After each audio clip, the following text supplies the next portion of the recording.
Okay, well, we're coming to the culmination of the book and the course, that one far off divine event towards which the whole creation moves, namely the transition to the postmodern structure of Geist, the third phase of its development through what Hegel alarmingly calls the achievement of absolute knowing. Hegel tells a story about how determinate conceptual content arises out of what we do and the normative force of our doings. And he introduces a novel concept of specifically historical recollective rationality and explains in terms of that retrospective, reconstructive activity of recollecting what it is to take objective conceptual norms to be acknowledged as binding on the attitudes of discursive practitioners, and so to make them properly intelligible as the adoption of normative statuses, as the undertaking of commitments and responsibilities that outrun the conceptions of those whose statuses they are. And that story is supposed to be at once a theory and a fighting faith for the first generation of moderns for whom intellectual history came to seem a central and essential undertaking, his romantic forebears. For he thought that properly understanding the conditions of having determinate thought and intentions, of binding ourselves by determinately contentful conceptual norms cognitively and practically in judgment and action, turns out to commit us to adopting to one another practical recognitive attitudes of a particular kind: forgiveness, confession, and trust. Remarkably, I think he's offering a semantics that's morally edifying. The sort of Hegelian semantic self-consciousness that consists in our understanding our discursive activity according to his categories of Vernunft, accordingly obliges us to be certain kinds of selves and to institute certain kinds of communities. In particular, the sort of theoretical understanding he teaches us in the book, the absolute knowing that we're to achieve by the end of it, the explicit Vernunftig acknowledgement of what he takes to be implicit in our discursive practice,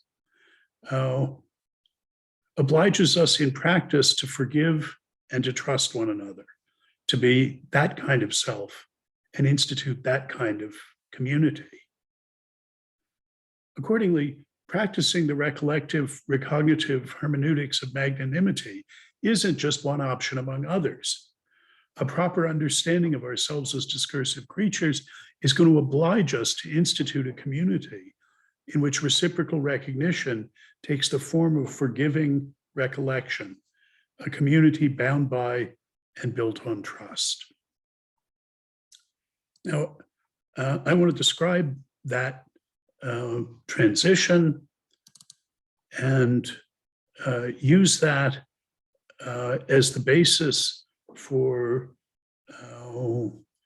an account in particular of the nature of practical agency in this third postmodern stage of Geist that he considers. And then I want to read, in the light of that story, read those passages that are on the handout. And I hope that those passages from the Absolute Knowing conclusion of the book and from the preface, which are in his ferocious philosophical vocabulary, they're the sort of claims that have given him his deserved reputation for just linguistic difficulty, never mind the conceptual. I'm hoping that today we'll be able to read those and actually understand what he's saying in them. So I want to start with the postmodern notion of practical agency, as I understand it. And the place to start with that is by rehearsing an account of ancient practical conception of agency that's on display in Sophocles' Oedipus trilogy. And we talked about Antigone a couple of weeks ago. The other focus in his reading of ancient tragedy is on the Oedipus play and trilogy. The key concepts there are fate, tragedy, and heroism. And my claim is that the best way to understand the third phase of Geist is as a reachievement of heroism, but without fate, and so without tragedy. A postmodern Sittlichkeit that combines it with the self-conscious subjectivity that's characteristic of modernity. Now, it should be acknowledged that the whole topic I'm discussing here concerns another way in which my reading of the phenomenology differs from more standard approaches. Because I do think that Hegel doesn't just give us a story about the advent of modernity and tell us about the dimensions along which it represents progress in our self-consciousness, but also the extent to which it still incorporates a flaw in the form of alienation. Pretty much everybody reads the book that way. I think that he is pointing the way forward to a third postmodern stage. And I think he says this explicitly in paragraph 808 of the Absolute Knowing section, when he talks about a new existence, a new world, and a new shape of spirit. But it's a striking thing that traditional understandings of the book don't see him as describing a new existence, a new world, a new shape of spirit. So let me start with traditional life. We've seen that's characterized by Sittlichkeit, which I've interpreted as the way traditional life treats norms as binding on us. It's practical understanding of norms as authoritative over our attitudes. And the overarching lesson, the discovery, I'd say, of modernity is that the norms aren't, as the tradition had taken them to be, just there as features of the objective natural or supernatural world, but that in the end, we have to understand them as our products, as instituted by our practices and practical attitudes. That normative statuses of authority and responsibility, and so the traditional normative structures of superiority and subordination come into the world when we start taking or treating each other in practice as authoritative, when we start holding each other responsible. And Hegel takes this to be a genuine discovery about ourselves. It's an advance in self-consciousness, in our understanding of ourselves and of the norms that make us what we are. It articulates a new sort of distinctively modern self-consciousness. But a point I hope is familiar by now, it brings with it alienation, a practical attitude that's the opposite of Sittlichkeit, that makes the bindingness of norms problematic just because, and insofar as they're understood as self-imposed. The thought is, how can they genuinely constrain us if they're up to us? If they're not to be found in the objective world, in nature, and we can't any longer understand them as imposed on us by God or the gods, then isn't everything permitted? But still, being governed by those norms is what makes us what we are. That's a condition on the meaningfulness, on the determinate contentfulness of our very thoughts, judgments, and intentions.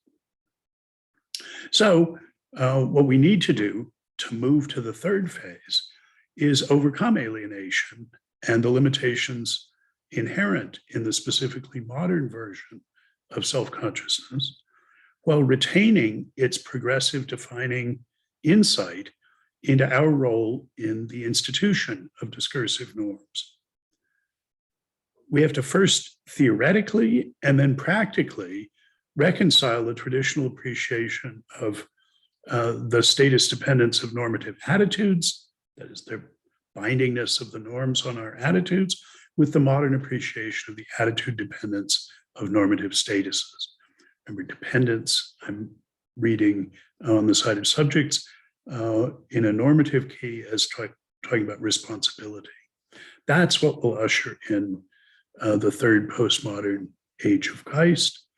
And this semantics with an edifying intent that I see him as having is that the phenomenology itself can give us the conceptual resources needed to achieve the theoretical self-consciousness, absolute knowing, that will guide us in then practically achieving a form of norm instituting reciprocal recognition that expresses the lessons that emerge from Hegel's own recollective rehearsal of the experience of the transition from traditional to modern forms of life.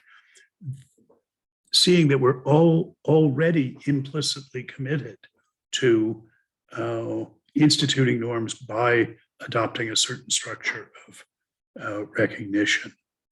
And I see the treatment of intentional agency in the reason chapter, in which the first half of the book culminates, as the key to understanding the recollection of the stages of the development of Geist, that is the topic of the spirit section. So that's why the focus on agency here. I said, I want to begin with the ancient conception as it's on offer in Sophocles' discussion of Oedipus. I said the three key concepts there are fate, tragedy, and heroism. And here it's important to realize that each of those conceptions has quite a different sense from the terms, from the one those terms have today. And in order to understand what Hegel's saying about traditional society, it's crucial to understand how he takes the Greeks to understand these notions. So let me start with heroism. He calls the traditional Sittlich practical understanding of intentional agency heroic. And here it's important to realize heroism in this sense has nothing to do with a dispositional psychological matter of being brave in the face of danger. It's a normative matter of being responsible and how one is responsible. Agency is practically understood in a heroic fashion. And by that he means, the core of it is that agents take total responsibility for their doings. They take responsibility for their doings under all the descriptions that are true of them. No normatively significant distinction is made between what was done intentionally, or what the agent knew he was doing, and what he did unintentionally and without realizing that that's what he's doing, but nonetheless did. So, according to the heroic conception, Oedipus is held responsible for killing his father and marrying his mother, even though he didn't intend to do those things and wasn't aware that that's what he was doing. Because those are still things that he did. They aren't just things that happened. Here you might think about Anscombe's phrase, I do what happens. What made them doings, we think about the Davidsonian account, Oedipus did intend to, and he did kill that man and marry that woman. But on the traditional heroic conception, it's the normative statuses that matter, not the agent's attitudes. Parricide and incest ought not to be. That's the normative status. Those are what the norms. Those things ought not to be. They ought not to occur. So one should not act so as to incur the normative status of father killer and motherfucker. The ought to do's that govern attitudes are, on the Zitlich conception, just supposed to be read off of the ought to be's that articulate statuses. Attitudes of knowing and intending matter only in determining that one is responsible for a deed. That's what makes it not just something that happens, but not for determining what one thereby did and is responsible for doing. The status that one acquires, the normative status one acquires by doing something, isn't itself construed as mitigated or otherwise relativized in any way to the attitudes of intending and knowing, in virtue of which it counts as a doing in the first place. That one didn't mean to do what one did under some descriptions of it can engender sympathy, but it doesn't diminish responsibility on the heroic conception. And it's for that reason, Hegel thinks, that the traditional heroic practical conception of agency, heroic in that it embraces all the aspects of what one does, is inevitably always also a tragic conception. And here now, I said the heroism doesn't have to do with being brave. Well, the tragedy doesn't have to do with, it doesn't consist in the transcendent awfulness of the outcome, which I think is pretty much the way we use the term today. It consists in the fact that in acting at all, one puts oneself at the mercy of forces outside of one's knowledge and control. And those alien forces determine the content of one's actual deed, what one turns out to have done and been responsible for having done. Tragedy is, in this sense, the submission of the heroic agent to fate. And again, the idea of fate has nothing to do with determinism or any kind of antecedent necessitation of the outcome. Fate is talking about those dark, in a sense of unknowable and uncontrollable forces that engulf and overwhelm what's launched by one's limited intention and knowledge, transforming it into deeds that reach far beyond those attitudes into an unforeseeable state of culpability. When Oedipus's good intentions have evil consequences that he couldn't foresee, it shows that our normatively accessible doings are transformed by forces that are not responsive to the normative order, that are not themselves bound by norms or responsive to norms. In that sense, they're alien. That's the incursion of fate. Here we saw in the discussion of the modern conception of agency that Hegel quotes in this connection the proverb, when a flung stone leaves the hand, it belongs to the devil.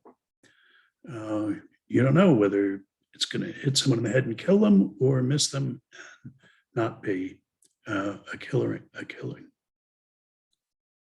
So being responsible, having the responsibility that fate, in this sense, brings down on one who acts, acknowledging responsibility for what one does, in spite of its transformation, inevitably by fate, into deeds that are not intended and not foreseen, that's tragic heroism, being nonetheless responsible for what fate makes of what one's done. So there's this intimate, mutually presupposing relation between tragedy, fate, and heroism that Hegel sees as articulating the structure of ancient Greek normativity and Geist as epitomized, as made explicit in the Greek tragedy here. So let me stop there for a moment. Just how are we with that conception? Is that intelligible? As I say, it's important to realize that the notion of tragedy, fate, and heroism don't mean what we mean by those terms today, but they do have this interlocking set of senses. Okay, good. Now, we can contrast that picture with the fundamentally modern understanding, which is transformative theoretically and practically, that Hegel epitomizes, saying, look, the will has the right to accept responsibility only for the first set of consequences, only for the ones that were part of its purpose. End of the quote. What the agent is responsible for, the normative status you've undertaken, is now understood, the modern understanding, to be dependent on the attitudes of the doer. What did you intend? What did you know in the way of what consequences could you anticipate? The purpose that motivates the doing and the consequences that you expect to result. Those are what, in the philosophy of right, Hegel calls the rights of intention and knowledge. And Hegel takes the acknowledgement of this attitude dependence of normative statuses to be a genuine insight and to represent moral progress. And I just want to mention here that it's striking that in this regard, Thomas Aquinas has a modern account of agency that's actually substantially subtler than Hegel's, because he makes an even finer distinction than the one Hegel says is characteristic of modernity. Here I'm talking about his doctrine of double effect. He sees an important difference in, as far as the significance for attributions of moral responsibility are concerned, between characterizations of an action which the agent endorsed as part of what they intended, on the one hand, and consequential characterizations of the action that the agent foresaw, knew would be consequences of doing what he intended to do, but weren't part of the reason he did it. So the doctrine of double effect says, look, the rights of knowledge and the rights of intention can come apart. And Aquinas sees a differential culpability if more blameworthy if the bad thing was why you did it, what you intended to achieve, than if the bad thing was just a consequence that you could see would ensue from doing what you intended, but wasn't the reason you did it. You weren't trying to do the bad thing. Just the fact that you saw that doing what you were doing would have this bad consequence didn't deter you from intending it. So making that distinction between the content of your intention and the content of your knowledge about what would happen if you acted on that intention, that's a subtler distinction, that doctrine of double effect, than the distinction between what you intended or foresaw on the one hand, and consequences, alerting the burglar that you neither intended nor foresaw. So in this respect, Aquinas is thoroughly modern in his understanding of agency and making even finer distinctions. Hegel doesn't talk about a difference in extent between the right of knowledge and the right of intention.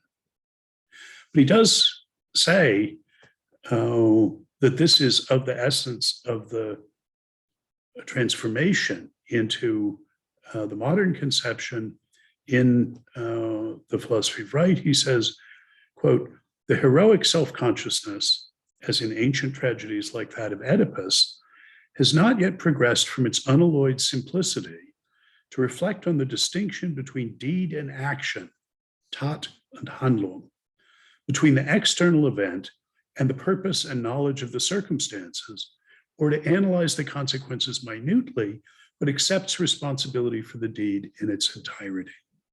That's the heroic self-consciousness. So he thinks there's something admirable about the heroic consciousness taking responsibility for the entire deed, everything you did, distinction between doings and mere happenings. But there's also something important about the modern distinction of a narrow sense of doing, what you intended and knew you were doing, and a broader sense of doing, the sense in which, alerting the burglar is something you did, didn't just happen, but it wasn't part of what you intended or knew you were doing by flipping the switch. And it's just this distinction between the doing in the narrow sense, which is what on the modern conception you're responsible for, and the doing in the broader sense, which the modern agent disavows responsibility for, that expresses alienation. There are aspects of your doing that you don't acknowledge responsibility for. And he says in a passage I emphasized when we read the Reason chapter, consciousness, therefore, through its experience in which it should have found its truth, has really become a riddle to itself.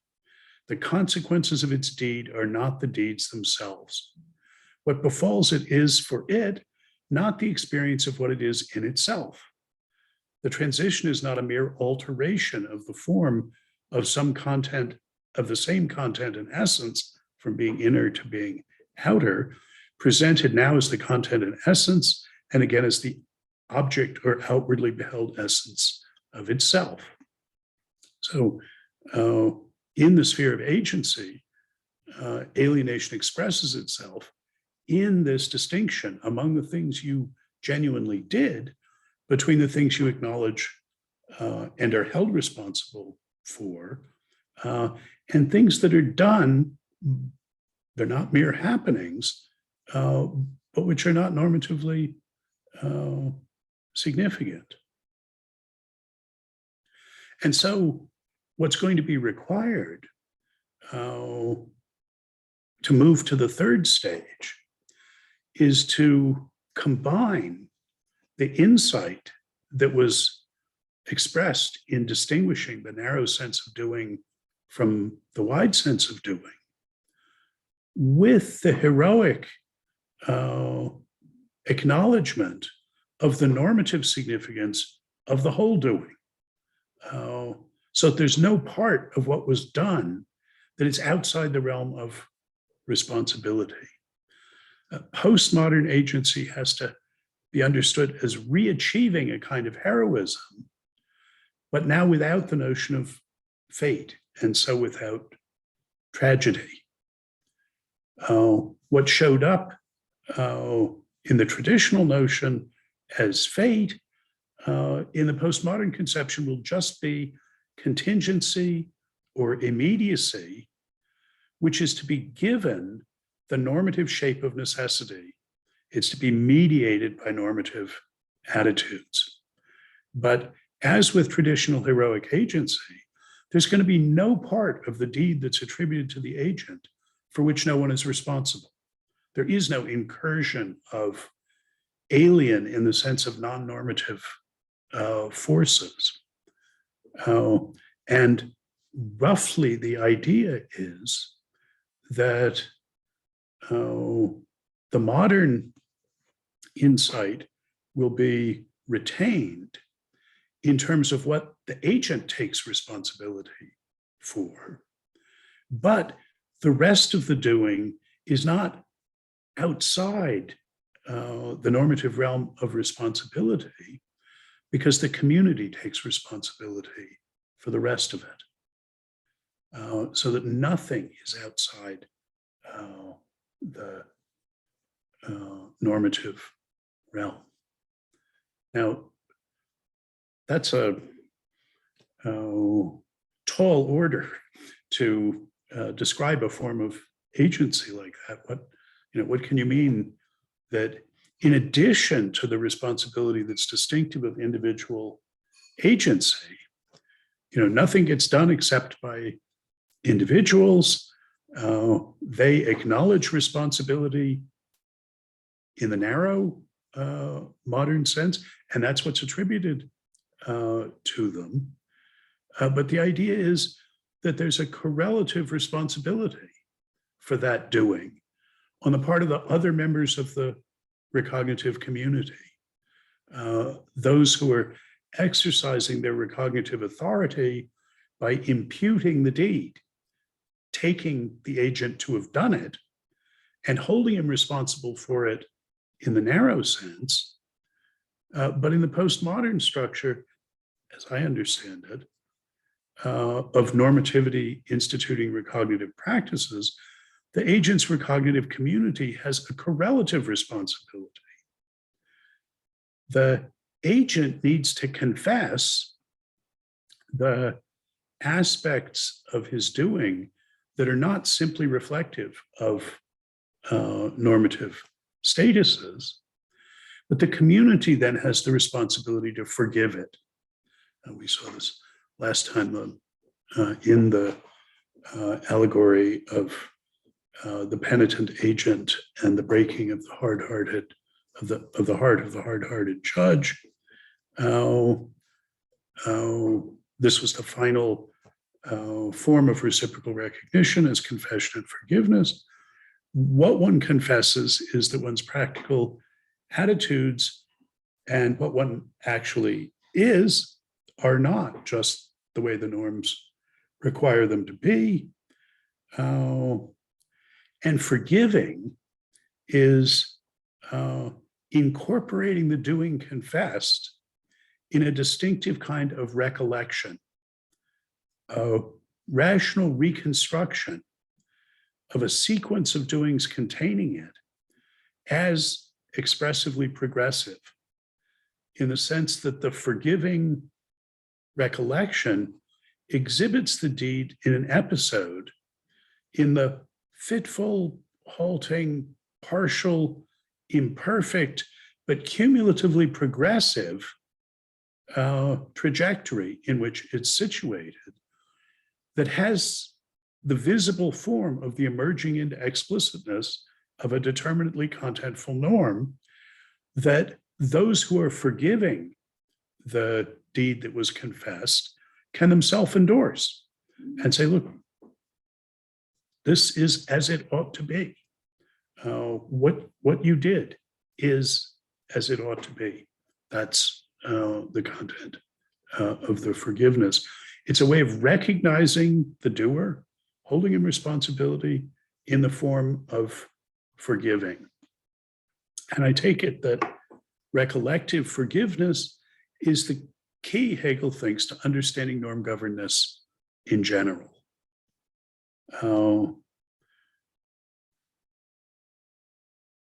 The kind of responsibility that the members of the recognitive community take for each other's doings is practically acknowledging the obligation in the end to tell a certain kind of retrospective story about that doing. So the form of recognition is going to be in language. Now it's the responsibility to rationally reconstruct the doing as norm governed, even though the agent, when he was doing it, didn't properly understand the norm that was being expressed here. Somehow the forgiving recollector has to discern an implicit norm that governs the development of the deed, the doing in the wide sense, the tot, has got to discern, well, what from the side of the agent would be the intention, the Absicht, which stands to that extended deed as the agent's initial purpose, the Vorsatz, stands to the deed in the narrow sense, the Handlung. But that intention, Absicht, is going to be a less appropriate term for this when we think of that as what the forgiving recollector has to see in it.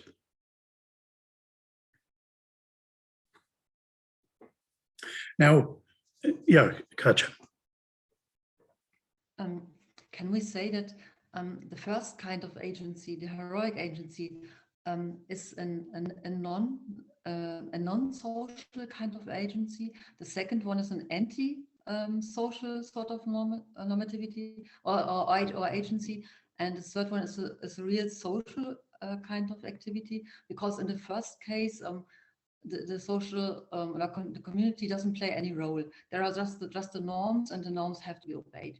And in the second case, the individual claims all the responsibility or the decision about the responsibility for itself, and it doesn't want the community to play any role. And the last part then is a kind of social kind of agency. Well, I think that's right, but we need to keep two sets of books. In each case, we've got the fundamental social perspectival distinction between the context of deliberation and the context of assessment. And in the traditional heroic conception, the context of deliberation, that's a matter of the attitudes of the individual agent, plays no role except to determine where the line is between what was a doing and what was a mere happening. In fact, in the traditional picture, heroic picture, the context of assessment is everything. And so we could say, what people hold you responsible for, things not being as they ought to be, that's entirely in the eyes of the community. Now, that is not the way they understand it. And this is what I meant, we need to keep two sets of books. That's how things are in themselves, but that's all the authority on the side of the community and none on the side of the agent. Of course, they understand them as holding responsible as merely reflecting the norms that are there. And they say, this has nothing to do with us. This is not a social conception. And that social dimension essentially drops out in the middle modern period, because you're only allowed to hold somebody responsible for what they intended, for what their attitudes endorsed. So the community, which in the ancient one was just supposed to reflect the objective ought to be's, the norms, now is just supposed to reflect the individual attitudes, the intention and knowledge of the doer. The third stage is to bring these into equilibrium, to acknowledge the reciprocal contributions of the context of deliberation, the individual agent, and the context of assessment, the community. So we're giving, explicitly giving due weight to the contribution that each of those is making to the institution of normative statuses.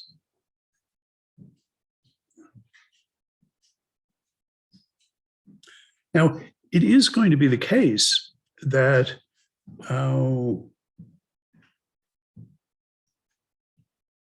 you can't always succeed in forgiving, in telling the kind of recollective story that would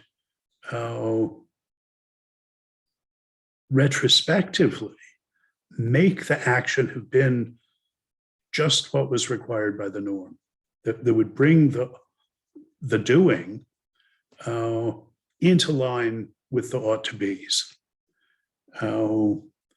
And when one fails successfully to forgive in that sense, that's something to be confessed.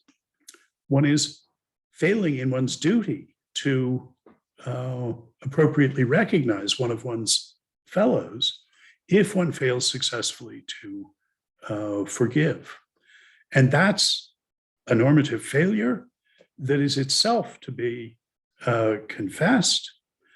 And as the original agent trusts in the forgiveness of her recognitive fellows, so the judge whose hard heart has been broken, who is a forgiving judge, now has to confess the inadequacy of his forgiving efforts, and trust that future assessors, future judges, will be able to forgive that failure of forgiveness. So this is, on the one hand, how the third phase is going to combine the status dependence of normative attitudes and the attitude dependence of normative statuses. But what's sort of new here is it's combining two heroic aspects of the pre-modern conception: the Sittlich appreciation of the status dependence of normative attitudes, that there is more to the assessment of the action than just a reflection of the attitudes of the agent. That was the alienated modern conception. So that Sittlich appreciation of the status dependence of normative attitudes, and acknowledging total responsibility for the deed, including the deed in the wide sense as consequentially extended beyond the control and the knowledge of the agent. It's just that in this third stage, that expanded conception of the doing, the heroic conception of what's done, which was split into a norm-governed part, and a part that, though it was imputed to the agent as done, not merely happening, was not subject to normative responsibility. No one was responsible for it. That was the alienation. Now this expanded, from the point of view of the contracted modern conception, this expanded conception has no element of it that someone isn't responsible for, but the responsibility is divided. We've expanded who's responsible. Now we're not just looking at the responsibilities of the agent, but the responsibilities of those the agent recognizes and so has authorized to hold it responsible. Well, they undertake a responsibility too. There's a sense in which it becomes their doing as well, in that they have responsibility for making it turn out right. So the doing of each, in one sense, is now, in a real sense, the doing of all. But the sense in which it's the doing of everybody in the community is a different, recognitively complementary sense than the sense in which the agent is responsible. There's a division of normative labor here between the one who's doing it is, without whose intervention there would have been no doing, and the kind of responsibility that those in the community have.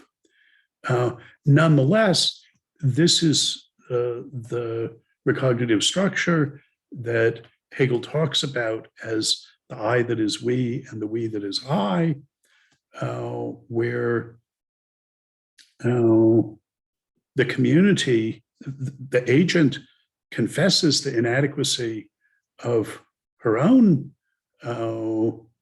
attempt to act appropriately according to the norms, and the community accepts the responsibility to forgive that, which again is not just saying, "Oh, I forgive you." It's as hard as the original doing. You have to actually recollectively rationalize and vindicate the action. So there's clearly a lot that needs to be filled in to make a picture like that at all plausible, never mind attractive. At least two sort of worries about a picture like that the details are going to have to address is, well, it can seem that if everybody's responsible for everything, isn't that the same as nobody being responsible for anything? And second of all, the kind of responsibility we're talking about is the kind that's involved in blaming somebody when bad things are done. And it just doesn't seem right that the community should be blamed for what some wayward criminal agent does. So, I mean, as to the first, that if everybody's responsible for everything, then nobody's responsible for anything. This, I think, is going to be responded to by seeing that the agent has a different kind of responsibility than the community has. And it's that division of labor that the difference that articulates the unified normative structure of the community. That's going to be why the sense in which everybody's responsible for the doing, well, the sense in which everybody else is different from the sense in which the agent is. And they're supposed to be recognitively complementary. So the responsibility characteristic of individual agency is going to retain the distinctiveness of the right of intention and the right of knowledge. That's going to remain in the postmodern picture. The individual agent is responsible in a way that's responsive to the individual's attitudes of intending and knowing, and that's very different from the kind of responsibility that the rest of the community has. In this sense, things are only done by agents in the sense that's reflected in the right of knowledge and intention. But there's another sense in which they're done by everybody, and everybody else is responsible for them. But that's a different sense of doing and a different sense of responsible. And I said this basic distinction of social perspective between the agentive context of deliberation, which is where the attitudes of intention and knowledge matter, and the communal context of deliberation is the basis for the distinctive kinds of responsibility that the two parties have. I think the responsibility to forgive has two dimensions that we could call reparative and recollective. So the reparative responsibility is practically to intervene in the still unfolding consequences of the doing. Those consequences roll on to the infinite, or at least indefinite, future. There's an ever increasing stock of consequential specifications of it.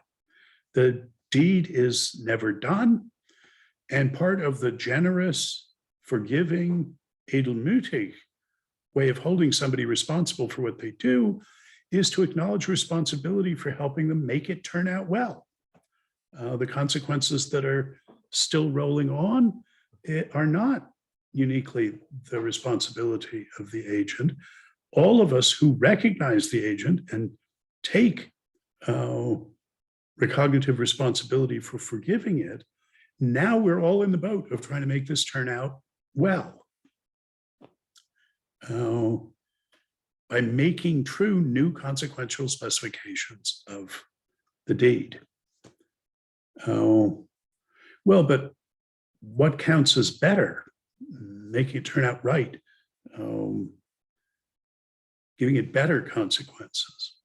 Well, the standard for normative assessment of the consequences is set by the other, the recollective dimension of forgiveness. So you have to understand the reparative responsibility to ameliorate the consequences of the doing. You have to understand that in terms of recollection. The aim is to make the whole that results from one's current action, the forgiving, contributing to the forgiveness, thought of as a contribution to a tradition that we now see the original act as belonging to, that we've recollectively discerned to make that action more fully and successfully recollectable and forgivable than the tradition otherwise would be.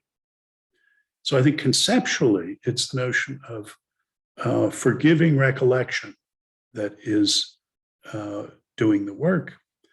And the meta-norm that governs those forgiving, recollective, recognitive performances is that one be able retrospectively to discern or impute a norm that governs all the consequential specifications of attitudes that are downstream from the doing in the narrow sense, the doing as purposed, as intended, as envisioned.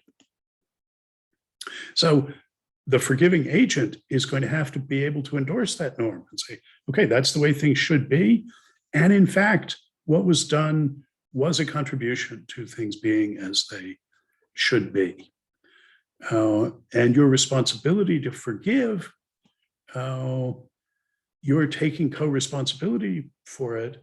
What that consists in is making oneself responsible, acknowledging responsibility for forgiving it in the sense of telling a recollective story that discerns an emerging norm as implicit, an object-structured thing, as implicit in the deed. And that has to be a norm that the forgiving recollector is willing to endorse and stand behind and say, yes, this is how things should be. And doing that is, in Hegel's technical sense, the forgiving recollector identifying with the agent. Remember, identification is a matter of being willing to risk and, if need be, sacrifice something that you are in yourself for what you identify with. And in this case, it's the forgiving recollector's own attitudes are now normatively held hostage to, are acknowledged as being responsible to rectifying and rationalizing this doing of the one who is recognized. And in that specific sense, the forgiving assessor acknowledges the doing as his own, as the doing not only of the agent who initiated it, but also as one that the forgiving recollector is taking responsibility for making right by finding a recollective story that takes it to be right. I mean, there's more to the making than the recollecting. That's the imperative. And I think here, these forgiving recollective practices can be understood on the model of institutional, common, or case law jurisprudential practices. So, as we've seen since I first introduced this model, the current judge rationally reconstructs a tradition by selecting a trajectory of prior precedential, that is, authoritative decisions that are expressively progressive in that they reveal the emergence into explicitness of a norm, in the jurisprudential case, the content of a law, that can be seen recollectively to have implicitly governed all the decisions or the attitudes in the reconstructed tradition. And remember, this notion of norm governedness is double-barreled. It has a normative and an alethic component. Normatively, the norm that is recollectively discerned as emerging into explicitness in the actual attitudes of the earlier judges serves as the normative standard for assessment of the correctness of those attitudes. That's the normative dimension. But the recollection is also supposed to show that those attitudes are intelligible as having been subjunctively sensitive to that norm. That is, that had the norm been different, they would have been different, according to the recollective story, that is.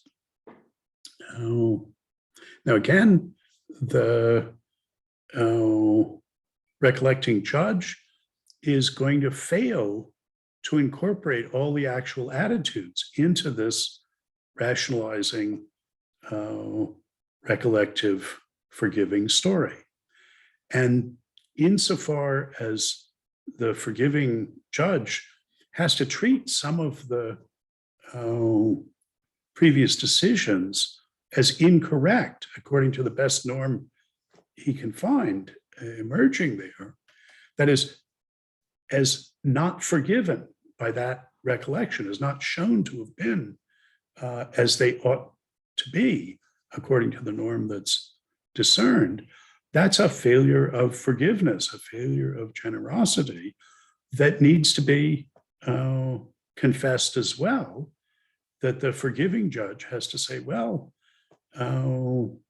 just as the best I can do is to see this not decision that is not part of my trajectory of progressive ones as the incursion of mere causes into this normative order of reasons. The best I can do is explain it from what that judge had for breakfast.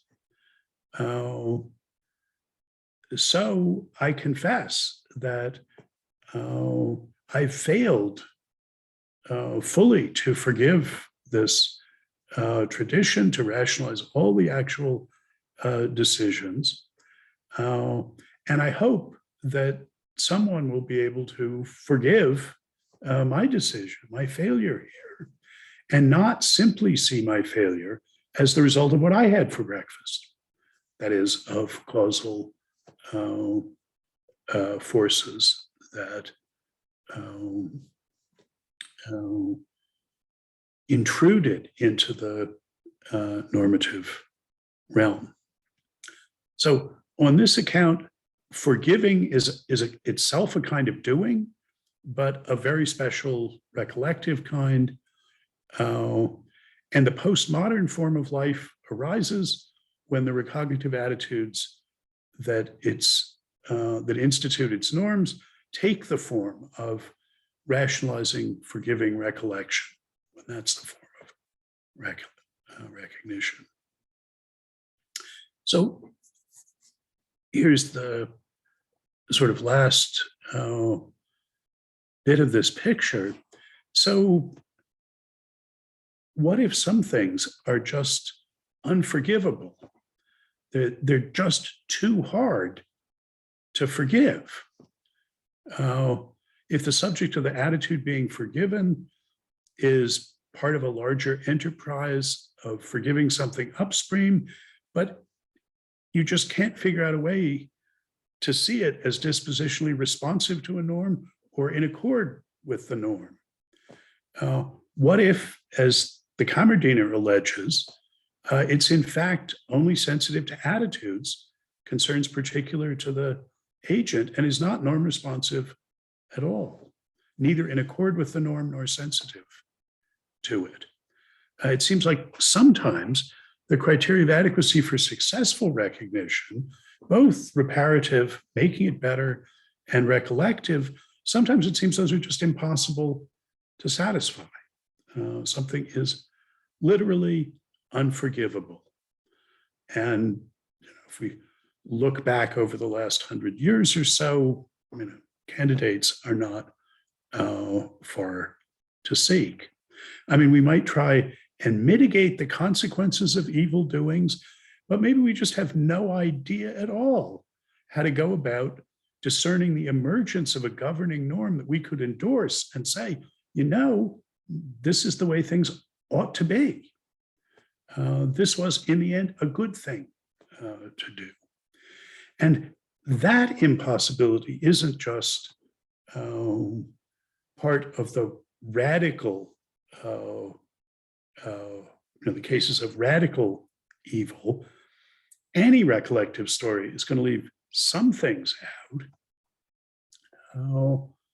At every stage in the developing process, there are going to be things that cannot successfully or convincingly be incorporated into a story as norm responsive. Yeah, I mean, that's the way the world is. We're not going to be able successfully to forgive some things. But now we could ask, whose fault is that the doing is unforgivable? Is it the fault of the doer or of the forgiver? Is it just the failure of the bad agent, or is it also the failure of the bad recollector? Is it just a matter of how things anyway are, given what was done, thought of as a settled fact? Or is it because the recollector couldn't come up with a norm-responsive narrative and is blameworthy for being a bad recollector as the agent is for being a bad agent? I mean, that first attitude that says, well, that's on the agent. Some things, it's just a fact that this is unforgivable. It is irredeemably evil. That's the attitude of the unsittlich, niederträchtig valet, for whom no one is a practically norm-acknowledging hero in the sense of being genuinely responsive to and sensitive to norms. To treat the recollective failure as wholly the fault of the doer, to take it as simply an objective fact that there's no norm we could endorse that governs the deed as the assessor inherits it, is to adopt exactly the blaming practical attitude of the hard-hearted judge, the Kantian moral rigorist, the attitude that Hegel criticizes as niederträchtig. And the contrasting, magnanimous, edelmütig attitude that he recollectively recommends as implicit in the very idea of norm-governedness is rather to identify with the doer by taking co-responsibility for the doing. And that's to acknowledge at least equal responsibility on the part of the unsuccessful forgiver, who's as much in need of confession as the other. The key thing, I think, here to realize is that the issue of whether the thing can be forgiven, is it unforgivable, is not properly posed in alethic normative terms. Is it possible to forgive, or is it impossible to forgive? It's not an alethic modal matter of whether it can be done. It's a deontic normative matter of what one is committed to doing. Paying one's dues as a member of a recognitive community, structured by confession and forgiveness, the structure of trust, is acknowledging that one is always already implicitly committed to forgiving, responsible for forgiving what one's fellows do or have done, even in the cases that strike us as radically evil, in the sense that it's simply impossible to forgive. That alethic modal impossibility is neither here nor there. What we're talking about is a Hegelian version of a Kantian regulative ideal, a regulative ideal whose content is something like, to comprendre, c'est to pardonner. And you can be committed to that ideal, normatively governed by it in the dual deontic and alethic modal sense, that is, governed by the norm in the sense that one acknowledges that as a standard for assessment of one's success and is normatively sensitive to it. You can be committed to that ideal, governed by it, even if you have to confess that in many cases one cannot, in fact, understand and so forgive at all. Oh, but that is something to be confessed, which is a further act of identification with the doer one recognizes. It's saying, I am as you are. Oh, I take coordinate responsibility for this, and I have failed. I cannot see how. I cannot manage to fulfill my normative responsibility to forgive. My attitudes, like you, the doer, fail adequately to satisfy the norms that I nonetheless acknowledge as binding, as governing me. In fact, confessing that is what you have to do to make it the case that you're in fact sensitive to the norm recollected. as governing the attitudes that make up the tradition. So that you can't successfully tell a recollective story isn't what matters. It's your normative status of being responsible for doing that, being committed to doing it. The trusting confession of recollective failure, it trusts that that recollective, recognitive failure adequately to forgive will itself be forgiven by later recollectors who know more and are better at it than one is oneself. That's an act of identification with the original confessing, repentant, miscreant agent. The recognitive attitudes of forgiveness and confession are then two sides of one coin, two aspects of a symmetric recognitive structure, the norm instituting structure of trust. And its slogan is something like, attribute responsibility forgivingly and acknowledge one's own responsibility contritely. Or, as Blake puts it, down through all eternity, I forgive you and you forgive me. It's not that everything is forgiven. It can't be. But we're committed to forgiving each other everything. And so to confessing our inevitable recollective, recognitive failures and trusting in their eventual forgiveness. So in a normative community with this postmodern recognitive structure, the structure of trust, everyone forgives to the limits of their ability and confesses those limits and trusts that they too will be forgiven them. I can't resist laying this alongside the defining slogan of socialism, from each according to his abilities, to each according to his needs. But really the most telling formulation of the content of the shared recognitive attitudes with which all these parties identify, and this is hardly accidental, the part of Hegel, is forgive us our trespasses as we forgive those who trespass before us. And that's how I understand the sense in which, as Hegel says in the Absolute Knowing passage, spirit in the absolute certainty of itself is lord and master over every deed in actuality and can cast them off and make them as if they never happened. The wounds of the spirit heal and leave no scars behind. The deed is not imperishable. It's taken back by spirit into itself, and the aspect of individuality present in it, whether as intention or as an existent negativity and limitation, straightaway vanishes. Yeah, sorry, those are from the end of Spirit, 667 and 669. So here's a vision that I think one could find inspiring, but I'm going to claim that if you keep this in mind, you can read these ferocious passages from the Absolute Knowing summary of the book, and then from the preface where he's saying proleptically what lessons we're going to learn. So, I mean, that's what I want to turn to next, is looking at those passages against this sort of way of understanding things. But let me stop here for comments or questions about this sermon, in effect.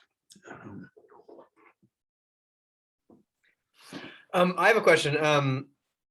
So I'm really interested in the way you've told this story of trust and about it being reparative, and about it regaining heroism without fate and tragedy. However, I can't help but want to push back on this, specifically, like if I have Arthur Miller's essay, Tragedy and the Common Man in my mind, where he reformulates the notion of tragedy to be specifically this failure of recognizing, or this failure between deed and intention, right? So it seems to me that there is this aspect in which if we recognize somebody as being deserving of forgiveness, but we're unable to do it, there's a tragedy in that. And also from the third person standpoint, we can recognize the tragedy of somebody knowing that they should forgive and being unable to do it, but also someone recognizing what they have done and wanting the forgiveness, but not getting it, but also accepting that part of what happens because they have done what they've done is accepting to not be forgiven. And so I do think that there is this, I'm kind of unsatisfied with this third shape of spirit lacking tragedy, because I do think there is some tragedy in there. Do you have anything to say about that? Okay. I mean, I don't know the Miller essay, but I think he's got a different conception of tragedy than the one Hegel's using and that I'm appealing to in saying that we re-achieve a heroic conception of agency without fate and therefore without tragedy, because tragedy is the subjection of our doings to fate, where fate is the incursion of non-normative elements in making our doings into the doings they are.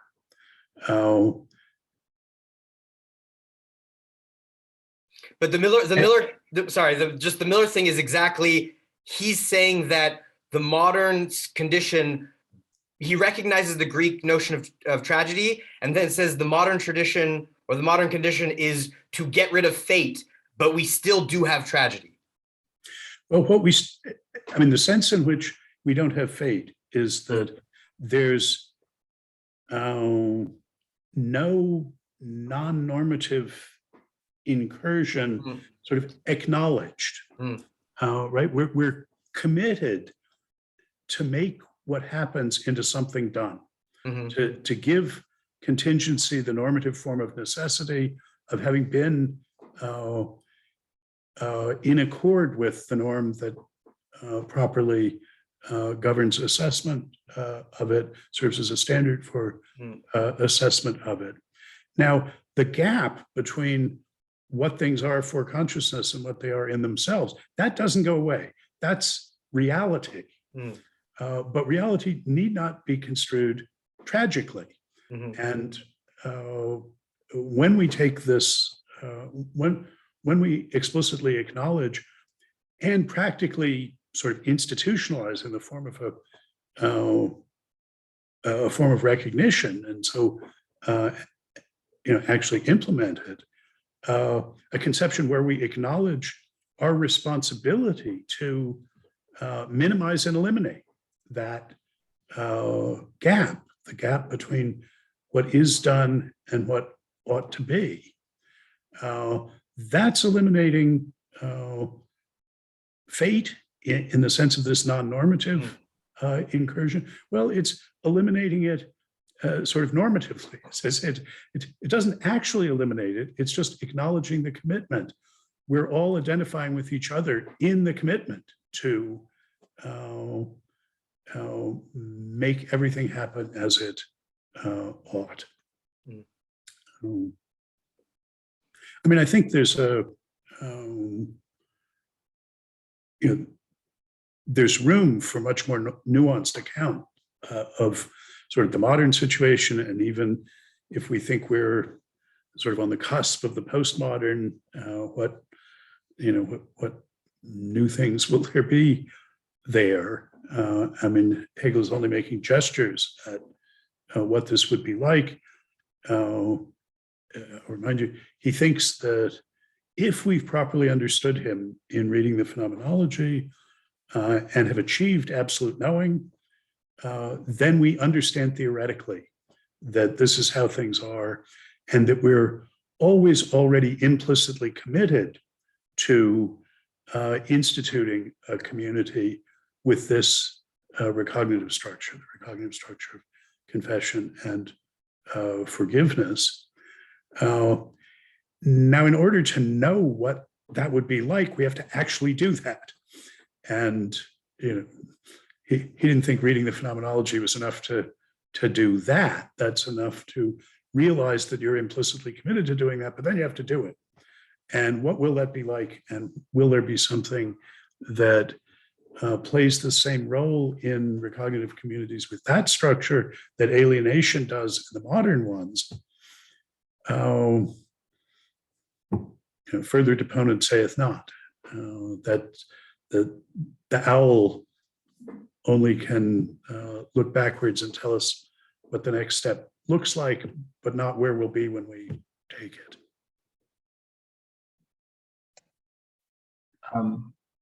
May I ask them? Yes. Okay, thanks. So I was curious about the way this framing of forgiveness seems to provide quite a lot of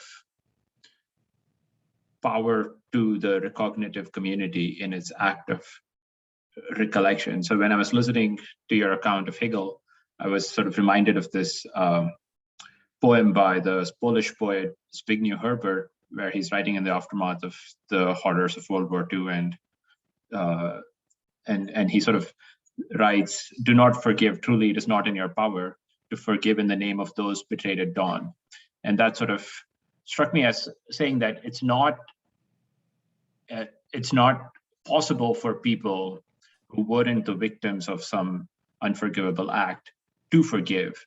And even if, so in a way, perhaps they can confess that they cannot forgive, but even that is in a way granting them too much power, because it's completely outside their set of abilities to forgive.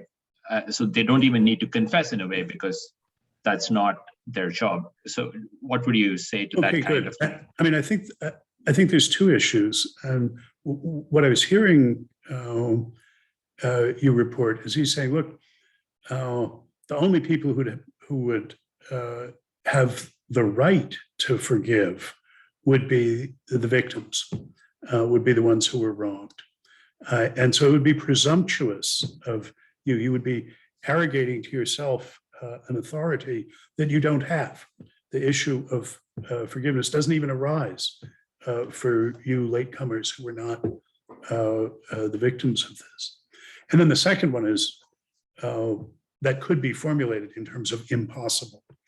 And I wanted to put that notion of impossibility, well, I can't figure out how to do it, aside. So I would resist putting the point that way, or at any rate want to separate them. It's that he's pointing to a sense of forgiveness that is exclusively the right and authority that victims have. And I think there is an important such sense. It's not Hegel's sense. It's not the one he's invoking here, but it belongs in a box with it, in that it is a normative one. It is seeing the question of who has the authority and maybe the responsibility to forgive in that specific sense. Hegel's notion is not acknowledging, it doesn't turn on a notion of victim. I mean, one of the reasons it doesn't is because it's not principally a moral notion. I say principally, I think it's a semantic notion, but the judges at common law, at case law, it's not just criminal law where there are victims, but collisions of right in civil law. And when we're reconstructing cognitive traditions, doing the history of science, don't even know what sort of victims are when we're thinking about, forgiving the phlogiston theorists by seeing what was progressive in, their theorizing, saying, look, this was not just a dead end here. We learned something from this. This was, or, maybe I have to confess, well, I can't see that. I have jocularly said that a spirit of trust is my recollective forgiveness of Hegel, my attempt to incorporate him into a progressive conceptual narrative. I can wave my hands and see how a story like that might be told about Fichte. Schelling, I'm simply confessing I'm incapable of forgiving him. Unforgivable by me, and given what I had for breakfast out of bed. But that's to be confessed. And, may I be forgiven for that incapacity by those who can see better. So here I just think that there are different senses of forgiveness, and Hegel, not surprisingly, has an idiosyncratic one, a very abstract one, a very general one, and he does want to use it to make moral soup, even though the ingredients are not moral. The bones he's making the soup from are not moral bones, but the soup is supposed to have that consequence. Okay. May I ask a question? Oh, please, Natalie. Okay, I was wondering how important this idea of confession is. If somebody is not willing to confess, we might maybe say, oh, they don't really belong in the community at all. But then when you're talking about history, Hegel hasn't confessed to being wrong, of course. So how does that work when it comes to forgiveness? Yeah, I mean, a failure to confess is a wrongdoing. That is something that needs to be forgiven. Calls out for that because it's a recognitive failure. I mean, in the end, that's Hegel's definition of crime is a rejection of one's responsibility to recognize the other members of the community. This is the basis for his notorious theory of punishment as what the community owes to the criminal, not something the criminal deserves in the sense of a bad thing, but in the sense of something the community positively owes, because he understands punishment as the negation of the negation, the refusal to recognize. That is, punishment is a recognition of the evildoer as still a member of the community. No, your rejection of recognition was a failure. So failing to confess, that's going to be a bit of wrongdoing that needs to be forgiven in turn by those who come later. We're part of actually instituting this postmodern form of reciprocal recognition as forgiving recollection is acknowledging the obligation, the responsibility to confess our normative failures to forgive. But what we're confessing is our failures, and a failure to confess is just that much more serious a failure than one who acknowledges the responsibility by confessing. But fails to fulfill it. So I think the key thing here is that Hegel wants to describe everything in the normative vocabulary of authority and responsibility. And the matter-of-factual failures are simply part of the determinate development of the tradition. But what's important is what one's really responsible for. Okay. I have 5 minutes of. Why don't we take a break and come back at 10 minutes after? And I'll take a couple quick questions then, but mostly we'll plunge into trying to read these passages that are on the handout. So see you at 10 after the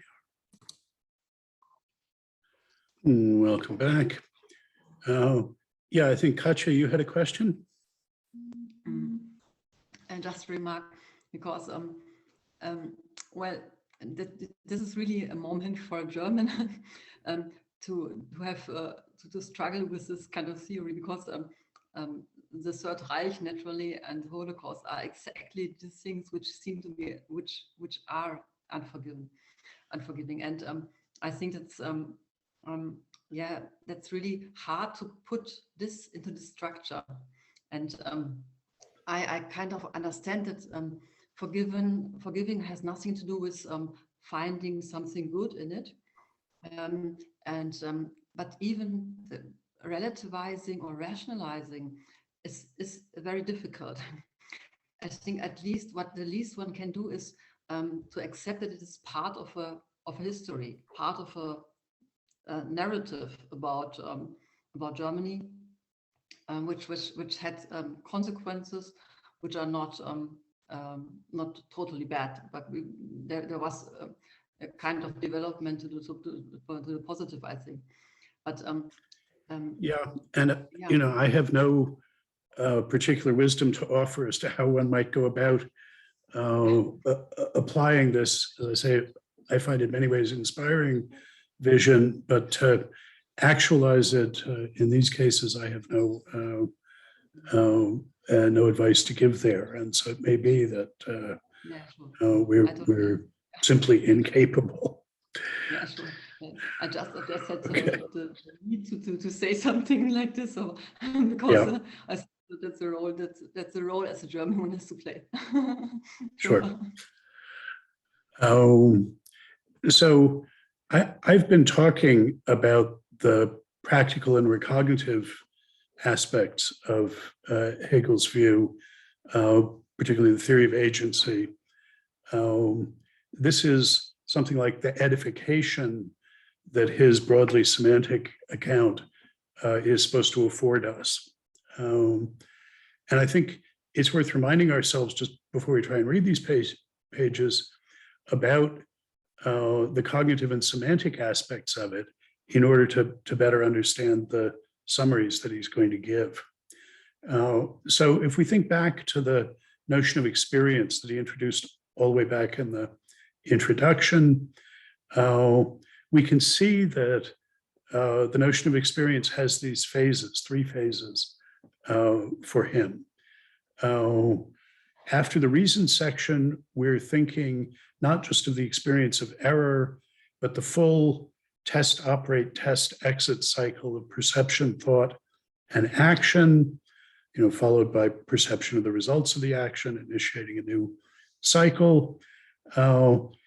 In that cycle, one of the phases of experience is the experience of error or practical failure of what we're doing.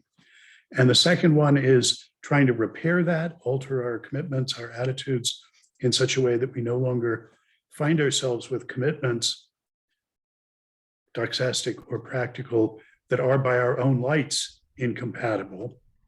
That is, that we ought not to have, to do something to repair that.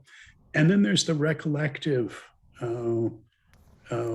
understanding of that, the retrospectively, rationally reconstructing the experience in an expressively progressive way, making it visible as the gradual, inexorable emergence into explicitness of what, from the point of view of each recollective story, shows up as having been all along implicit. On the cognitive side, that's the reality that's responsible for our appearances. On the practical side, it's the norm that's governing it, the object that's implicit in the deed.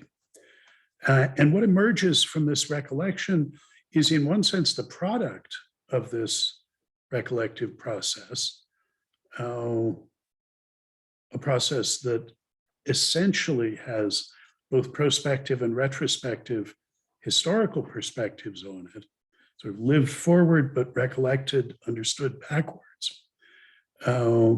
It's, in one sense, the product that's available only, at least explicitly, only at the end of the process, well, the end so far, but in another sense is revealed as, by each recollective story, as having been implicit all along and so presupposed by all of it.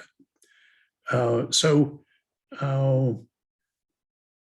it's in one sense made recollectively, but recollection is a kind of making that essentially has the form of a finding. It says, look, this is what was here. And what emerges from that process is to consciousness what the world is in itself and what the knowing and acting subject is in itself. So that's the sort of cognitive semantic perspective on recollection, which I've been talking about the recognitive and practical aspects of. But at this point, I think we can begin to read some of the passages from the handout, from the Absolute Knowing section. So the notion, begriff, the concept has become, the conceptual, I would say, has become the element of existence, or has become the form of objectivity for consciousness. This I want to understand in terms of what I called bimodal hylomorphic conceptual realism, that both the subjective and the objective poles of the intentional and practical nexus are equally and ideally identically conceptually articulated. Remember, this turns on his non-psychological conception of the conceptual as a matter of standing in material relations of incompatibility and consequence, but which on the objective side are alethic modal relations of necessary consequence and impossibility, and on the subjective side are deontic normative matters of the impropriety of having two commitments, not being able to be entitled to both of them, their normative incompatibility. And then in the next paragraph here, the content is the very movement just spoken of. For the content is spirit that traverses its own self and does so for itself as spirit by the fact that it has the shape of the begriff in its objectivity. So I take it that the shape of the begriff in its objectivity is its alethic modal shape as subjunctively robust, lawful, necessary connections among facts about objects and properties. And the movement that he says is traversing is something that is for itself as spirit, that is something explicit to spirit. That's just recollection, which is what establishes the representational relation between the objective reality and its appearance in the subjective normative forms of thought.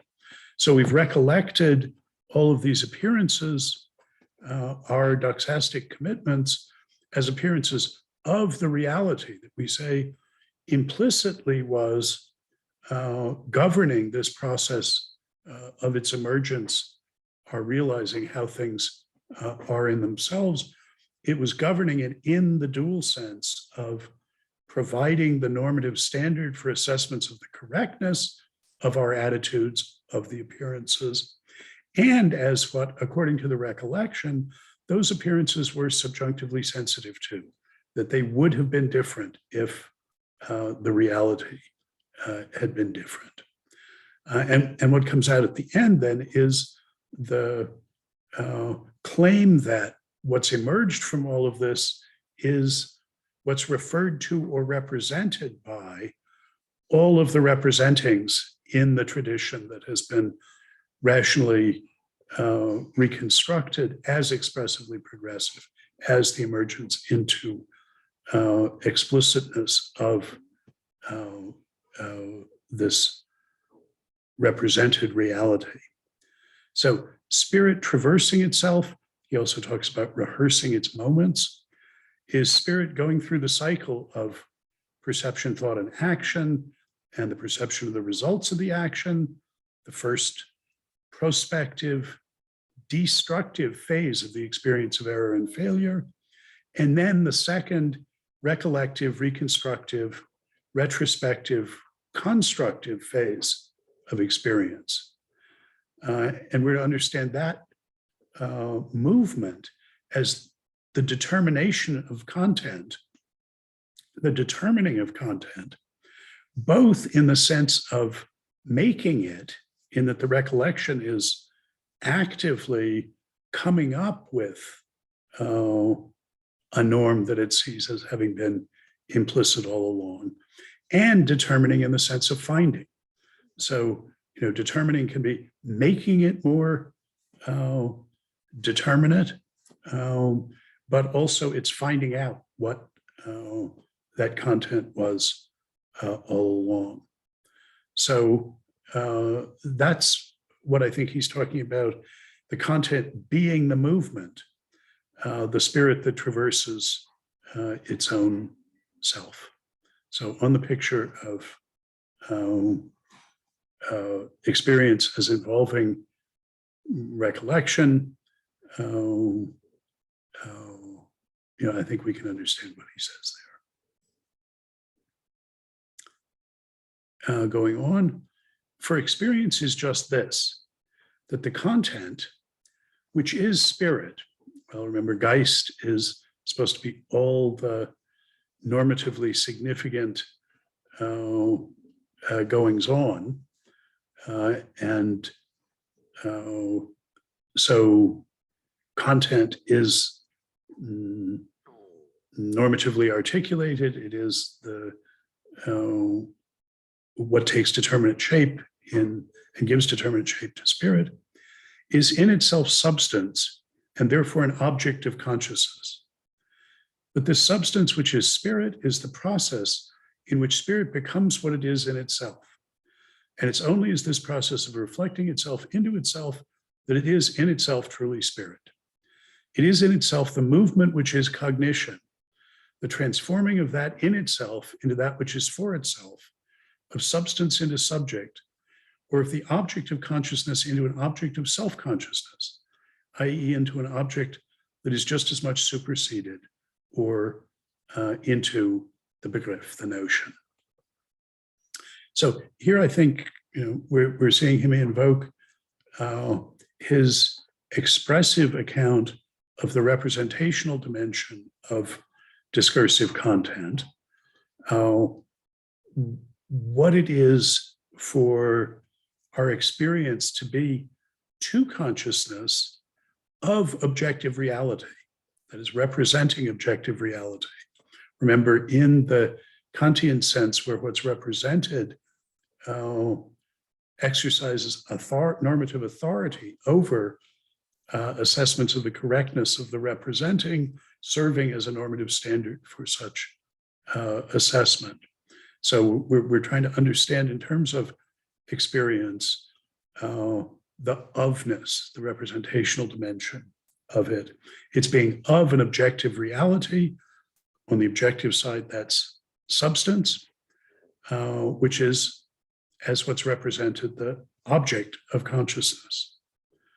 And that experience is a process, the process by which discursive normativity establishes a relationship between the subjective and the objective poles of the intentional nexus, between what then show up as representings and what shows up as represented.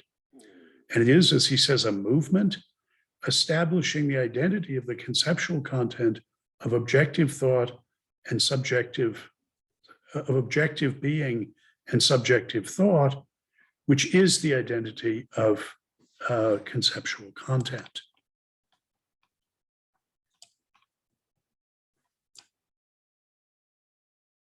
And that two-phase process of experience is the determination of conceptual content as found cognitively and made in action. That's spirit becoming what it is in itself. The recollective phase is this process of reflecting itself into itself. Recollection is this distinctive form of self-consciousness, grasping of substance, including its immediacy, as the aspect of opacity to cognition and recalcitrance to action, as in itself determinately conceptually articulated, hence as what things are in themselves become explicit for consciousness. And in knowing in and acting on the substantial objective world, consciousness as recolectively self-conscious finds only facts that are in the determinately contentful conceptual shape that's native to its own thoughts. It's conceptually articulated both on the objective being side and on the subjective thought side.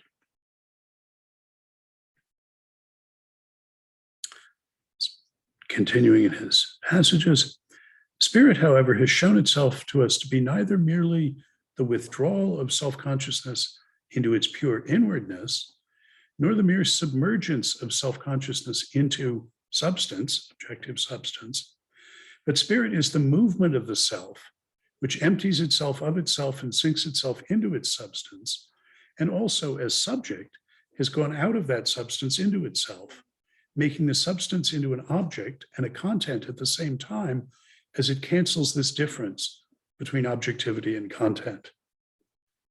And now at this point, I think this last bolded phrase, making the substance into an object and a content at the same time as it cancels this difference between objectivity and content. I think we can understand that in terms of the bimodal hylomorphic conceptual realism.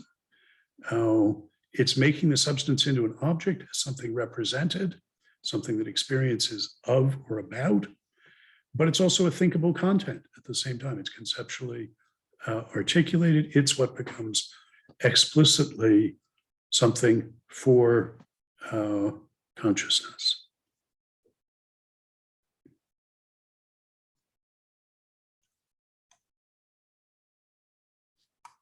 Now I'll skip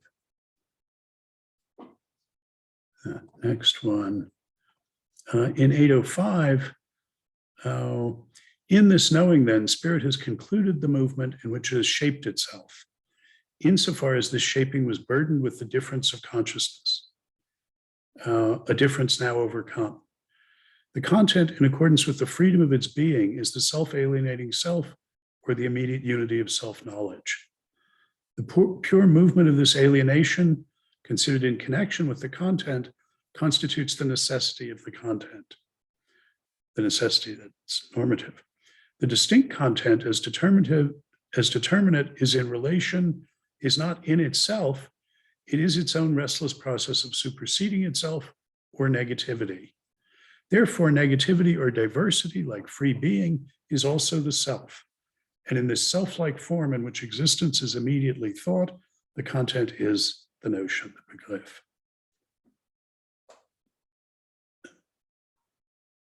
Dark on the surface, but I think the difference of consciousness, that's what he's called the disparity that knowing and agency essentially involve. the distinction between what things are for consciousness and what they are in themselves.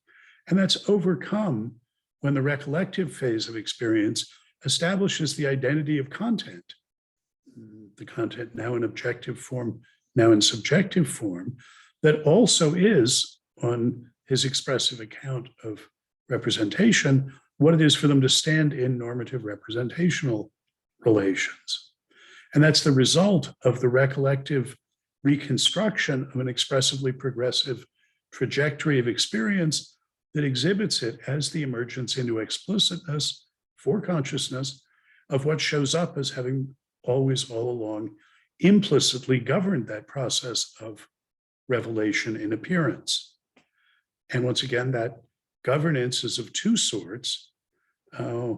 Reality has a normative relation of the represented to representing, providing a standard for assessment of what counts as a representing of that represented object, just in virtue of being responsible for assessments of its correctness to the authority of the represented reality.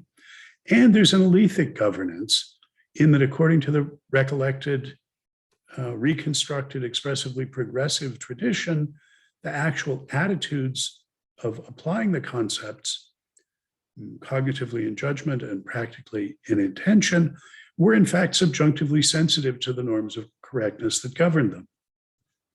That's why the process of experience as rationally reconstructed is expressively progressive. That's why the norm is ever better realized.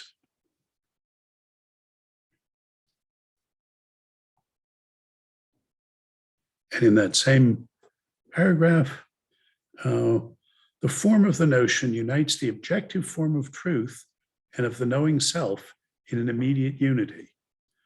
The pure Begriff and its onward movement depends solely on its pure determinateness. Well, this is the process that, regarded prospectively, is the process of determining the content in the sense of making it more determinate, and regarded retrospectively as the process of determining the content in the sense of finding out what the content has implicitly, an sich, all along already been. That is, that's its objective form. According to the recollection, our current appearance is veridical. We finally found out what it is. That's the unity of the objective form and the knowing self. Now, it's important that every such recollective story is fragile and temporary. Next cycle of experience, it's going to turn out that by applying those conceptual norms correctly, the ones that were recollectively discerned, we nonetheless end up with commitments that are incompatible according to those very norms. And that tells us we got it wrong. We have to do this again. So we see the unity and the identity retrospectively from the point of view of each recollective rational reconstruction of it. But the next phase of experience is going to be the dissolution of that, as we realize, no, that too was an appearance of a somewhat different reality. And now we're in the very end of the book, the penultimate and final paragraphs. Yet this externalization is still incomplete. It expresses the connection of its self-certainty with the object, which, just because it is thus connected, has not yet won its complete freedom. The self-knowing spirit knows not only itself, but also the negative of itself, or its limit, as we still have the distinction that knowledge and action essentially involve, what prospectively will lead to the dissolution of each recollective story. To know one's limit is to know how to sacrifice oneself. This sacrifice is the externalization in which spirit displays the process of its becoming spirit in the form of free contingent happening. This is the incursion of immediacy, the eruption of contingency disrupting the unity of each recollection. He connects this with time and being. I'm not making anything of that in the reading of this at the level of determinate concepts. That I think only comes up when we are reading this as a story about the phenomenology as the progress of the meta concepts, the categories. But at the ground level, what the subject sacrifices is its own attitudes that are now practically understood as more or less mistaken, back in the experience of error and failure. Those individual contingent attitudes are confessed to be inter alia, infected by what the judge had for breakfast, caused to be other than the pure identical reflection of how things are, to be appearances, rather than simply acknowledgements of the norm set by what's represented. And what the subject sacrifices that identification with its own attitudes for, and therefore by its sacrifice identifies with, is the authority of the governing normative standard for attitudes that's set by the represented objective reality that's now taken to have governed the process of experience all along in that dual normative and subjunctive sense of governed by. And the result of all of that, in the final paragraph of the book, history is a conscious self-mediating process. Spirit emptied out into time, right? Emptied out into, this is the historical aspect of time. I mean, I should have said that,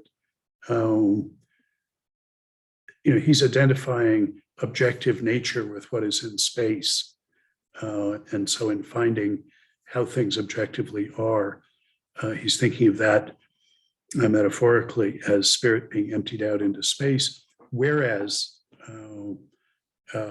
this recollection is the sort of performing the inscription of time, the turning of a mere past into a history.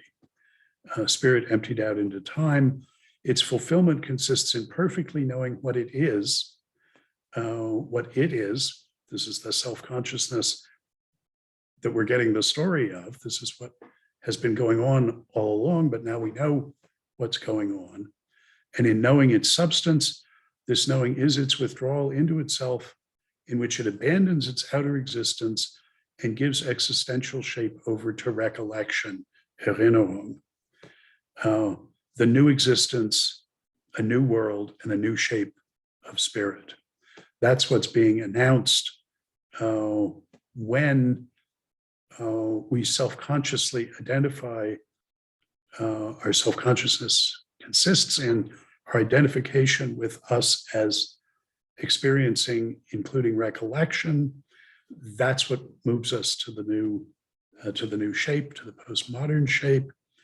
And it's this essentially historical recollective form of rationality that Hegel invented, discovered. He would say, when you understand this, those are two sides of one coin.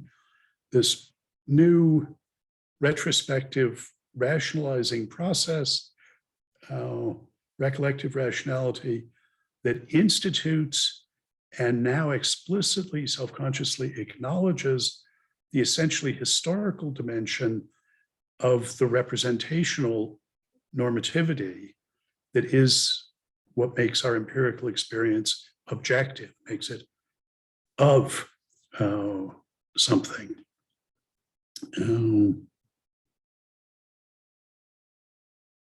He both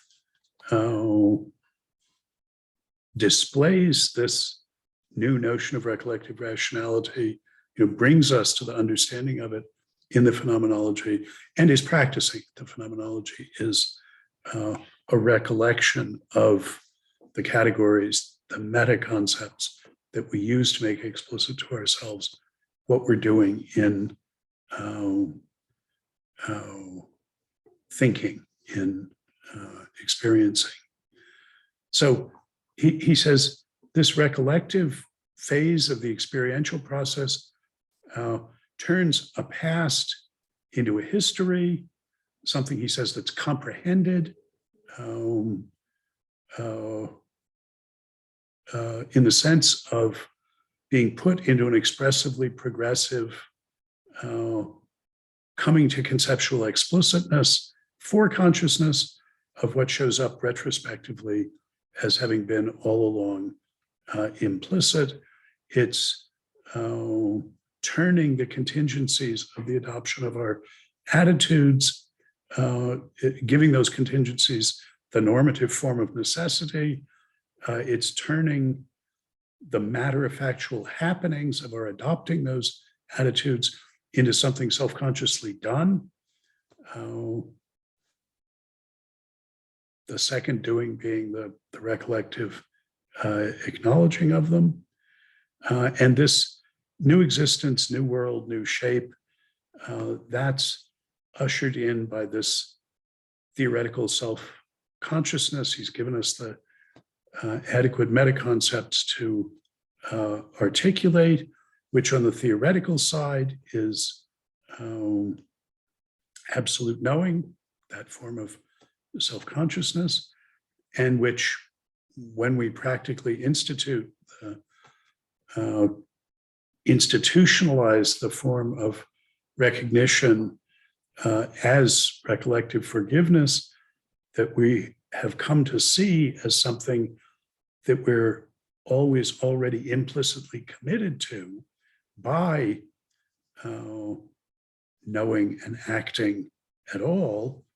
When we self-consciously institute that, we'll do that by forming communities synthesized by reciprocal recognition in the form of confession and forgiveness in this magnanimous edelmütig form, the form of trust. And he says, this is the very end of the book then, recollection, Erinnerung, the inwardizing of that experience has preserved it and is the inner being, and in fact, the higher form of the substance. The substance now is, in its objective form, is what we know, and in its subjective form is both the individually self-conscious subjects and the social substance that they recognitively synthesize. The goal, absolute knowing, or spirit that knows itself as spirit, where we have gotten to this form of self-consciousness, has for its path the recollection of the spirits as they are in themselves and as they accomplish the organization of their realm. So this now is the phenomenology as recollection at the meta level of the different ways of understanding the different meta concepts for understanding this process. Their preservation, regarded from the side of their free existence, appearing in the form of contingency, is history, the actual trajectory that he has followed out from traditional to modern forms of life, but from empirical self-consciousness as sense certainty, perception, and understanding, and so on, but regarded from the side of their comprehended organization, their recollected organization, it's the science of knowing in the sphere of appearance. The two together, comprehended history, form alike the inwardizing and the Calvary of absolute spirit. It's going out into the contingent world, the actuality, truth, and certainty of his throne, without which he would be lifeless and alone. Well, he needed a nice metaphor to end this story, but seeing history as acknowledging the actual contingent contribution of the contingent commitments that we've made along the way, and science being what recollection has made of that. Later on, he's going to say, well, I tell the historical side in the phenomenology, and I recollect it as a science in the science of logic. And what I hope to sketch next time is the end of the science of logic that I'm going to claim we can understand in these same terms. I'm going to pause there before we plunge into the preface, which is going to take us over into next. I'm not going to get through all that this time, regardless. I claim that what he's saying here is intelligible on the basis of this model that I've put forward, that you can catch him saying these things when he says things like, this movement of the self makes the substance into an object and the content at the same time as it cancels the difference between objectivity and content. I'm claiming he's just explicitly saying what I've been saying he's saying. But I have less sense of how it looks to your eyes or sounds to your ears. Yeah, gotcha.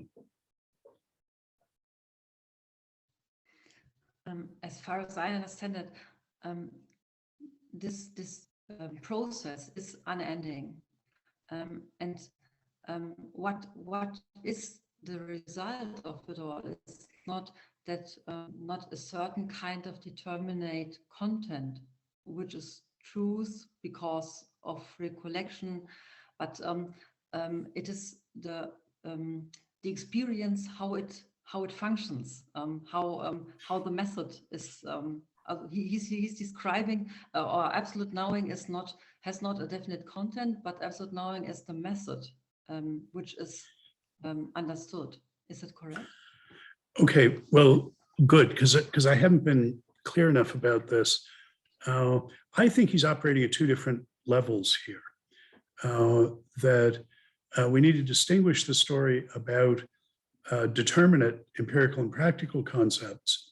And that's the sort of semantic representational story that I've been focusing on the one hand, and the philosophical speculative concepts that we use to make explicit our account, our understanding of what we're doing in applying those ground level determinate concepts, that is the categorical concepts. And I think his view is that at the level of determinate concepts, this process of experience never ends. We keep grooming our empirical and practical concepts, but every recollection that says, oh, this is the reality that is appearing here, this is the represented that you've been representing all along, every one of those is going to, by metaphysical necessity, show itself to be inadequate, lead to the next episode of experience where we find ourselves with commitments that are incompatible by our own lights. Now, at the meta level, we've realized that that's the way things work. And we now have, he thinks, a finally adequate set of meta concepts, namely the philosophical concepts that he's put in play here, what things are for consciousness, what they are in themselves, particularity, universality, and individuality, and so on, that he's given us to make explicit what we're doing in going through this course of experience.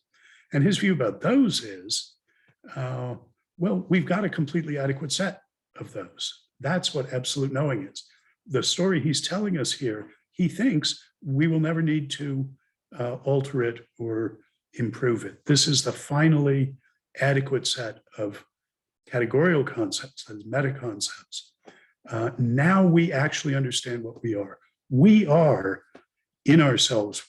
We are for ourselves what we are in ourselves, as articulated in his philosophical concepts.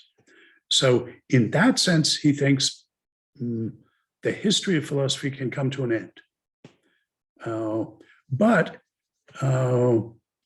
determinate science, finding out about the immediate world, the way things are, that process never will come to an end. And it's part of our transparent understanding, finally, of what we've been doing all along in applying concepts, to realize that that process won't come to an end. And he isn't clear about which level he's talking at. I think he's trying to talk at both levels. And I've suggested that we understand him better if we focus on the ground level. What is it he's teaching us to say? How is he teaching us to think about the ground level process of applying determinate empirical and practical concepts, and use that to understand the meta concepts? And here I see him in absolute knowing. I see him going back and forth between those.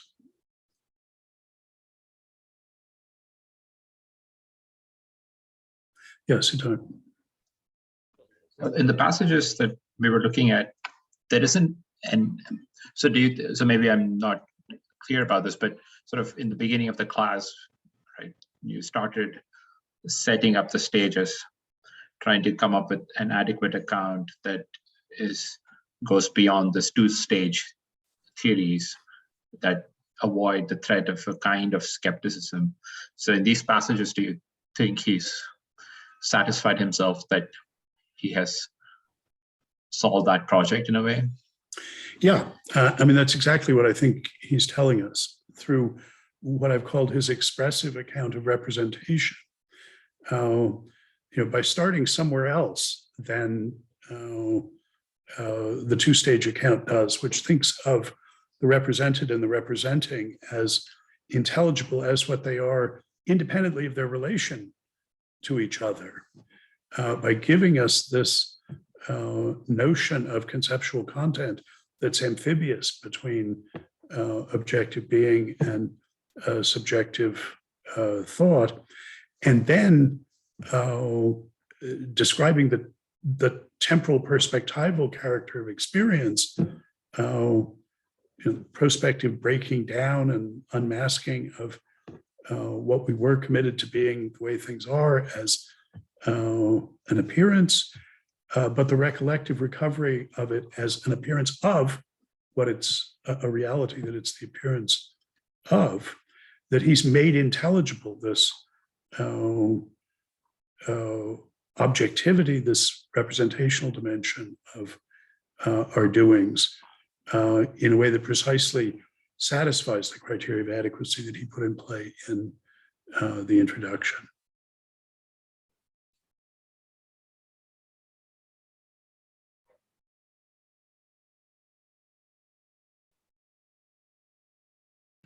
May I just ask, are you satisfied with this? Do you think he has solved the problem? I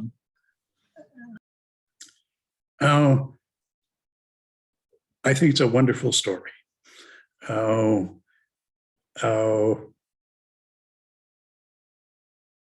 beginning of a critical reading of Hegel, and in the essay that sort of has that title, Sketch of a Program for a Critical Reading of Hegel, I indicate the large areas where I would begin to diverge from him. And one of them is that I don't think there's any reason to think that the process of getting more adequate categories or meta-concepts comes to an end any more than the process of getting the determinate ones does.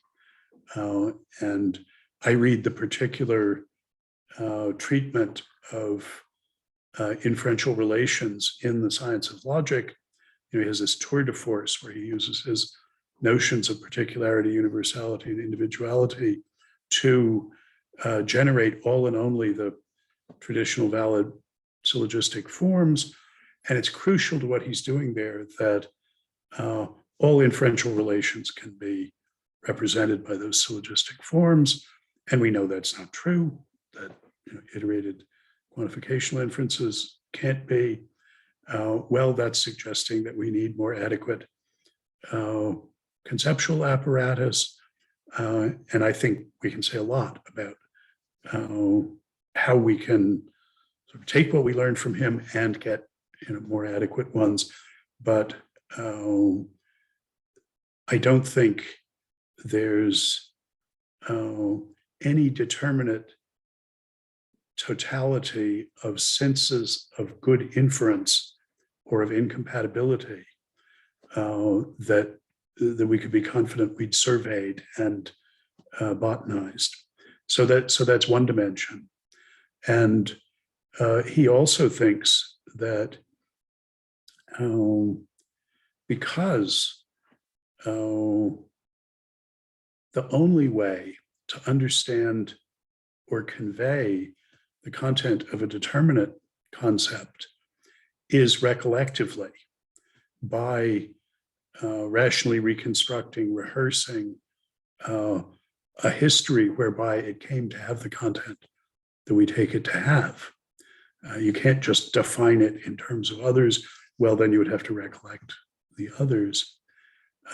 He thinks that therefore that's true of the meta level concepts too. And so in the Phenomenology, recollectively rehearses, gives us the content of concepts like representation by recollectively rehearsing a process of developing them from less adequate grasp versions of them to more adequate ones, and does that in a different way in the science of logic. And I think the fact that these are meta concepts, that they're concepts that are articulating the framework within which alone we can apply ground level concepts empirically and practically, that gives us another route to understanding them, that we can look at that process and make explicit what he's saying about that. And so, as it were, jump to the end of the book and not have to rehearse all of it. Or at least once we can understand what he says at the end of the book, we have access to another route, to the route of what I called semantic descent, by thinking about what these are, what these speculative, philosophical, logical, philosophical concepts, those are all terms he uses for them, the meta concepts, thinking about what they're letting us say, how he's telling us to think about discursive practice. That's another way to convey them. So those are two big dimensions of critical disagreement that I would have with his account. But I think we have a lot to learn from his account. And in the conclusion to A Spirit of Trust, I talk about some of them. But for instance, one of them is, I think the story that he enables us to tell about the rule-following considerations that Kripkenstein raised is better than the story anybody else today has got to tell about it. And that he evidently was concerned about that in 1806 and came up with a constructive, systematic response to it.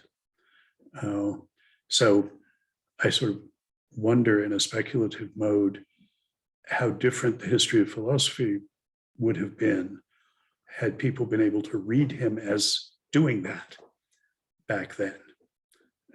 But as I say, that's speculative. Okay, you'll see in the handout I've given you an extract of passages from the preface. I think that the story he's telling there is the same story, mutatis mutandis, that he's telling in The Science of Logic. So it's no bad thing from my point of view that we'll start off next time with a story about these passages, what he's saying about this book in the preface. I have not yet, but will soon put the passages from The Science of Logic on the website that I'll be talking about. But in the meantime, my claim is that you should be able to read these passages from the preface now. You should know what he's saying in them. So, I'll tell you my story about them next time. But when you look at them, in a cool twilight hour between now and after the Thanksgiving break, so 2 weeks from today, when you look at them in a cool twilight hour, they're still dark and unintelligible, or bits of them are at least, well, mark that down and, hold my feet to the fire on this. What in the world is he saying in this, in these passages? But that's what we'll be talking about. My claim is you should now have achieved absolute knowing. Your self-consciousness should be transparent to itself, and you should be ready to go out and begin instituting recognitive communities that have the distinctive structure of trust, of confession, and forgiveness. So we've still got a couple of weeks if you aren't quite there yet. Okay, but that's where we're supposed to be now. So, okay, well, remember, there is no class next week for the American holiday, but I'll see you in 2 weeks. And in the meantime, bask in this new form of self-consciousness.